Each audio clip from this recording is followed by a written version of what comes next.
Hello beautiful people, and welcome to another Galactic Mayan Astrology report. Hope that you are all journeying alright at the moment. These are intense times. So this is an astrology report for the 18th of February 2021. And we're moving into a new Wavespell process, a new 13-day process. And the energy that we're moving into is the energy of White Worldbridger. So the White Worldbridger energy is a white sign. So it's all about refining. It's about, you know, getting the camera lens focused and bringing, yeah, just being really like, no more blurry. Get it straight, get it clear. And just to say, like, I don't know if you can sense, because I've tried to set the camera up to kind of hide it a little bit. But my space is in chaos because I'm moving house very soon, so I've got like boxes galore. But I am feeling, yeah, it's going to be within this Wavespell that I move, which is incredibly significant for me because in March, in my birthday, I go into a White Worldbridger year, so the resonance is very much there. So White Worldbridger, what's it all about? White Worldbridger is about the death of old worlds. It's the Tower card in the tarot. It's this process of what has to die in order for the new world to birth. And, you know, as is always the case within Galactic Mayan astrology and within the human evolution process, you know, we are in this experience of individuality. We are in this like idea of a singular vessel and this singular consciousness that isn't the greater reality, and we can transcend that experience, you know, when we are feeling connected. But the reality is that there's a purpose for our individuality, there's a purpose for our individual expression and experience of reality in order to support the evolution of the collective. So when it comes to the death of the old world or the embodiment of any of the archetypes, it comes through our own individual lens, it comes through our own individual life, because it has to be embodied by us in order to be transformed. So the death of the old world is about our individual old world as well as the collective, and it's important to go into the individual process first to then come out into the collective process on a intention level. So we can probably all sit back and be like, well, yeah, we can totally see what needs to die from the collective and all of that stuff, but what about you? What about me? What about our individual experiences of life? What about our individual creations of life? You know, what is it that you have developed as an identity? What is it that you've developed as a lifestyle? What is it that you've developed as a way of relating? All of these different things, all of these different patterns that are ripe for dismantling is really what this 13-day process is about. You know, it's like this recognition of it has to die. Now, we are within an evolutionary tunnel and chamber, regardless of whether we're doing it on purpose or not, regardless of whether we're swimming against the tide or we're going with the flow. You know, we are in that process, and often the reason that this tower moment can happen, and the reason that, sorry, I've got a bit of an itchy nose thing going on, the reason that you know, these tower moments can happen, and often why White Worldbridger can feel like, oh, is because we're not listening. We're not allowing ourselves to deadhead. We're not allowing ourselves to get rid of the dead leaves. We're not allowing ourselves to prune. You know, we're just kind of going along, bam, tower, shit, everything's fallen apart. As opposed to, ooh, I don't think that quite aligns, I need to take that away. Ooh, I don't think that's, I think I need to look at that. I think I need to lean into healing that. I feel like I need to make perhaps different choices within that. And taking the learning on purpose as opposed to, hey, you need to make a different decision. You know, so the universe is always going to force us to evolve. You know, we are going to go through that real transition, but we get to choose whether we are an active participant or a victim.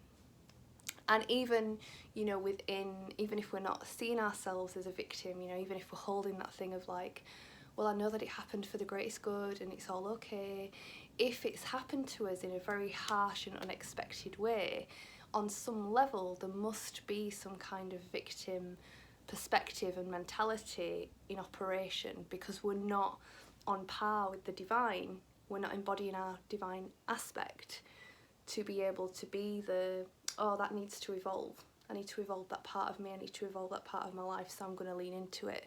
We're in the dissociative, like, I don't want to look at that, oh, it's happening to me, oh, I thought that it was going to be okay, all of that stuff. And it's totally okay to be in that, you know, and we're all, this is the thing that feels so important, you know, this notion of the duality of certain people being one way or awake or whatever and other people not is nonsense. You know, we are these multifaceted beings that have aspects of us that are online and aspects of us that are offline. Every single human being, you know, whether they've subscribed to a spiritual or reality investigator perspective or not, it's like, it doesn't matter. You know, somebody that's seemingly super duper unconscious can actually be a master teacher, not through their shadow, but through the other capacities of themselves that are online. So we're all within this space of, you know, victim and creator all the time. And the medicine within, you know, the Worldbridger is really about like, okay, so if you met you, or you met the creator, or you met whatever you want to put on the other side of this, and you were told like, it's time for you to go through a gateway, you have to decide what actually is in alignment with the life that you're wanting to create, with the integrity that feels true to you inside, what needs to go, you know. And this is what this window's about. This window's really about us being able to witness what comes into our reality as our teaching, you know, and what is highlighted to us through our reality, which is the way in which this process, you know, always occurs. But then it's, what do we choose to do? Do we choose to just let go and allow whatever needs to happen? Because on some level that has to happen as well. But then there's the active no, and I feel like this is, you know, everything that I share comes through my personal experience and my channel, and I feel very tuned into collective themes. So things that I go through personally, you know, feel very much to grid into then what I share through this portal, because it's the strand of the evolution journey that I'm journeying, if that makes sense. So, but this thing of the no, our no being our steering wheel in a way of, you know, we don't need to keep going back into the same situations and expecting different results. We can allow ourselves to close down that old world so that the new world can be birthed. And that's not about running away. You know, it's about stepping into our integrity. It's about stepping into greater alignment with love. So within this Wavespell process, you know, there might be some rude awakenings, there might be some challenge, there might be, you know, moments of like, oh, I thought that that was going to be one way and actually it's another way. And that's okay. That's totally welcome.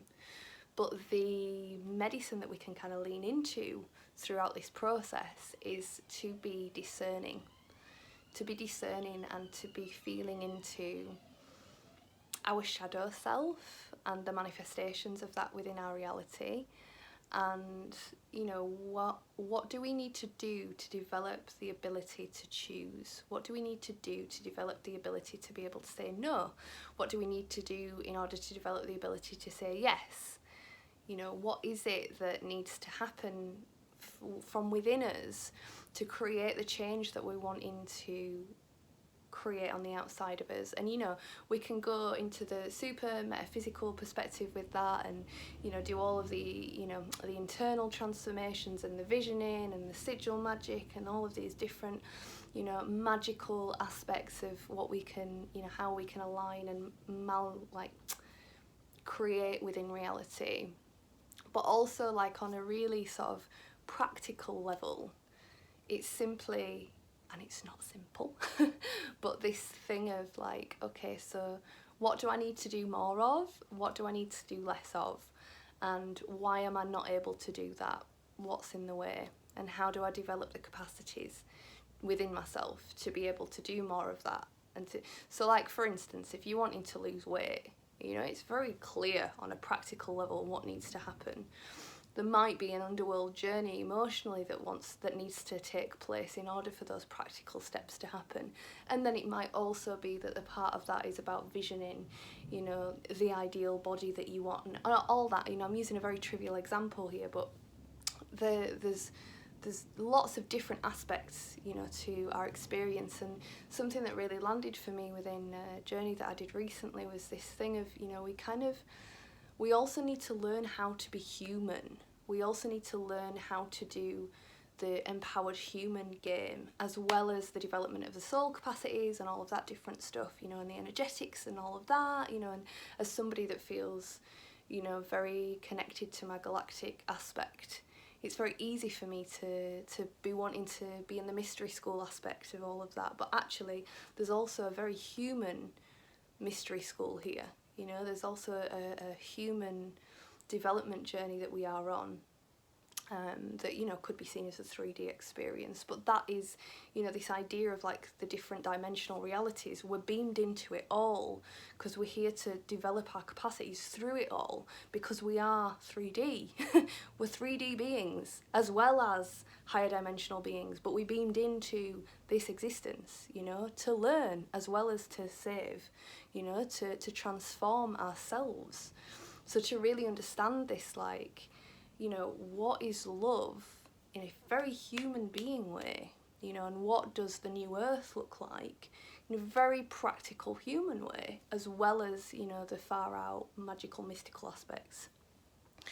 So within this process, it's really an invitation for you and I and all of us to go with the flow. And the flow doesn't necessarily mean the ease. This is something that I'm really journeying at the moment.